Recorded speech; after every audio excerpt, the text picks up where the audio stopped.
बच्चों, यूक्लिड गुरुकुल में आपका स्वागत है। आज हम लोग पढ़ेंगे रूट 2, रूट 3, रूट 5, रूट 10, है ना। रूट कोई भी संख्या हो, रूट में हो, उसको नंबर लाइन पर संख्या रेखा पर कैसे दिखाया जाता है ना। 9th क्लास का एक टॉपिक है फर्स्ट चैप्टर का। रूट 2, रूट 3, रूट 5, रूट 10 को हम इजिली नंबर लाइन पर दिखाना सीखेंगे। आइए सबसे पहले सीखते हैं रूट 2। आपको पता है ये सब number root 2, root 3, root 5, root 10 ये सब क्या है, इरेशनल नंबर होता है, अपरिमेय संख्या जिसको p बाई क्यू के फॉर्म में हम नहीं लिख सकते हैं। जितने सारे इंटीजर होते हैं उस इंटीजर को तो नंबर लाइन पर इजीली हम दिखा सकते हैं, है ना। जैसे मान लीजिए कि ये नंबर लाइन है, इसको 5 दिखाना हो तो 1 2 3 4 5, ये 5 हो गया, है ना। -2 दिखाना हो तो -1 -2 हो गया, राइट, है ना। तो इंटीजर को दिखाना या पॉइंट को दिखाना 1.1 2.4 2.5 ये तो बहुत ईजी है, हम लोग ऑलरेडी सीख चुके हैं, जानते हैं।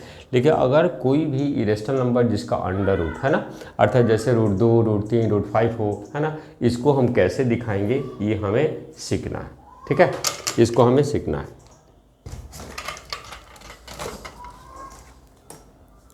तो आइए देखते हैं।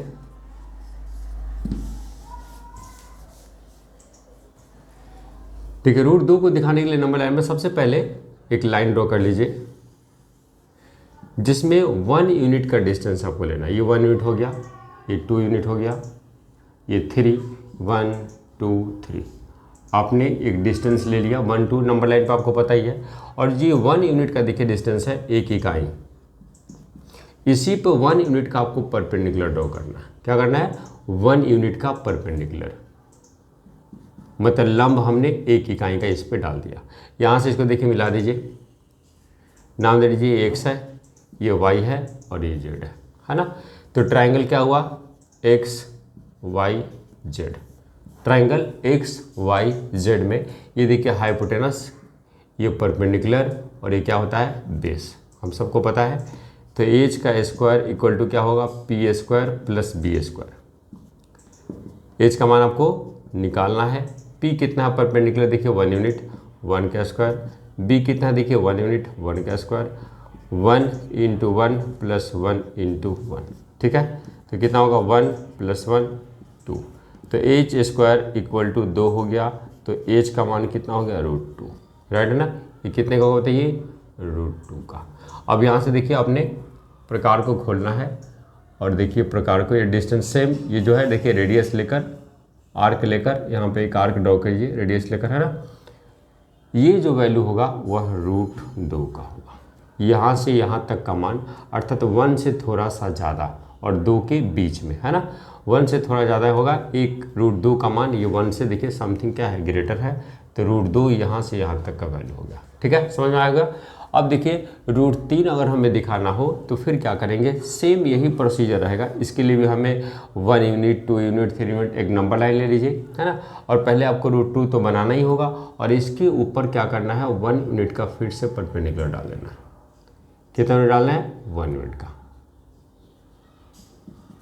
इसको हमने यहाँ से मिला दिया, देखिए इसको m डाल दीजिए, ट्राइंगल एक्स एम जेड। फिर same h square equal to p square plus b square. ये देखिए इसका h होगा, ये इसका p होगा 1 का स्क्वायर, और b क्या होगा जरा बताइए? ये इसका एक्स जेड, ये b होगा। इसका वैल्यू कितना है? √2 का स्क्वायर। तो 1 इंटू 1 और प्लस में √2 इंटू √2, तो 1 प्लस में √4, 1 प्लस में √4 का वैल्यू आपको पता है ये 2, ये कितना हो गया? 3। तो एच स्क्वायर इक्वल टू 3, तो एच का मान कितना हो गया? √3।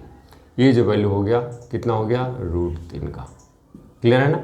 अब यहाँ से देखिए आर्क एक लगा दीजिए, ये जो वैल्यू होगा वो √3 का मान होगा, ठीक है, समझ गए। अब आपको सिखाते हैं √5 कैसे दिखाएंगे। तो जाहिर सी बात है, देखिए √5 का जो मान होगा, √5 का वो क्या होगा? √4 से ज़्यादा, और √4 आपको पता ही कितना होता है? 2। तो √5 का जो वैल्यू होगा वो बड़ा होगा 2 से, राइट है ना। तो हम सेम नंबर लाइन देखिए बना रहे हैं, राइट है ना। यहाँ पे देखिए 1 यूनिट 2 यूनिट 3 यूनिट लिखते हैं, है ना। अब यहाँ पे हम बेस जो लेंगे वह कितने यूनिट का लेंगे, 2 यूनिट का। कितने का लेना है, 2 यूनिट का। क्यों, क्योंकि √5 का जो वैल्यू होगा √4 से बड़ा होगा और √4 का वैल्यू हमें पता है 2 होता है, ठीक है ना। और इस पे 1 यूनिट का परपेंडिकुलर क्या कर डालेंगे हमेशा, 1 यूनिट का। ये जो हमारा परपेंडिकुलर होगा वो कितने का, 1 यूनिट का, है ना। अब देखिए 2 और 1 यूनिट का परपेंडिकुलर, यहाँ से इसको क्या कीजिएगा, मिला दीजिएगा। नाम डाल लीजिए x y z। सेम वही परपेंडिकुलर डाला तो क्या हुआ, x y z। ये कौन सा ट्रायंगल हुआ, राइट एंगल ट्रायंगल। और इसमें आपको पता ही है h² = p² + b²। p का मान क्या है, 1 का स्क्वायर, और यहाँ क्या होगा, 2 का स्क्वायर। 1 प्लस में 4 कितना हो गया, 5। तो h = कितना हो गया, √5। ये देखिए √5, क्लियर है। ये देखिए, और प्रकार आप खोलिए, एक यहाँ से क्या करना, आर्क लगा देना। ये जो आर्क हो गया देखिए किसका होगा, √5। ये जो वैल्यू यहाँ से यहाँ तक होगा वो 2 से समथिंग ग्रेटर, अर्थात 2 से थोड़ा सा बड़ा होगा। तो ये वैल्यू यहाँ से यहाँ तक, जैसे आपने इसको नाम दे दीजिए c, तो x से c तक का जो मान होगा वही क्या होगा, √5 का वैल्यू होगा, है ना। आशा करते हैं बच्चों आपको समझ में आया होगा। ठीक इसी तरह से आपको बनाना है √10। आप लोग बनाएंगे इसको। √10 के लिए क्या करना होगा, आप बेस लेंगे 3 यूनिट का, 1 2 3, है ना। ये कैसे बता भी दे रहे हैं, देख लीजिए। ये 1 यूनिट, 2 यूनिट, 3 यूनिट। जाहिर सी बात है देखें कि √10 जो होगा वो क्या होगा, ग्रेटर होगा √9 से, और √9 का मान कितना होता है, 3। तो हमें जो बेस लेना है वो 3 यूनिट का लेना है, राइट है ना। और इससे ऊपर परपेंडिकुलर किसका डालेंगे, 1 यूनिट का। ये कितना होगा, 1 यूनिट का, राइट है ना। अब इसको इससे क्या कीजिएगा, मिला दीजिए।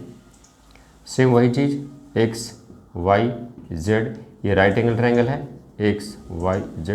इसमें वही होगा h² = p² + b²। p का मान 1², इसका मान 3², 1 प्लस में 9 = 10, है ना। तो h² = 10, तो h का मान कितना होगा, √10। ये क्या हुआ, √10। और यहाँ से आर्क, एक z पॉइंट से आर्क लगा दीजिए। जिस पॉइंट पर ये मान लीजिए c पे कट रहा है, ये जो वैल्यू हो गया √10, अर्थात √10 का मान देखिए यहाँ से लेकर यहाँ तक, ये हो गया √10 का मान। ओके बच्चों, आशा करते हैं आपको समझ में आया होगा। Okay, thank you.